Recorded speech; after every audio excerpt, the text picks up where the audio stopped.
మంచి పుస్తకం, మంచి వ్యక్తిత్వం అంత తొందరగా అర్థం కాదు. లోతుగా చదవాల్సిందే. ఒక సంవత్సరం పాటు ఎద్దుకి మనం బోధిస్తే అది నేర్చుకుంటుంది. కానీ 30 సంవత్సరాలు ఒక మూర్ఖుడికి మనం ఎంతగా నేర్పించినా వాడు మారడు. చదివే చదువులో సంస్కారాన్ని పొందితే అదే జీవితంలో ఉత్తమమైన మార్గానికి చేరుస్తుంది.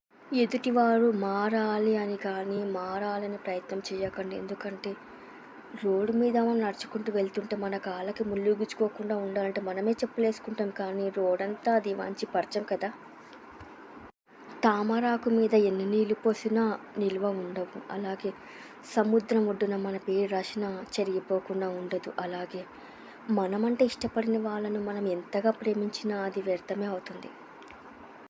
భౌతికంగా చంపడానికి ఆయుధం కావాలి, కానీ మానసికంగా చంపడానికి ఒక్క మాట చాలు మిత్రమా. అందుకని ఎవ్వరిని మాటలతో నొప్పించకండి ప్లీజ్.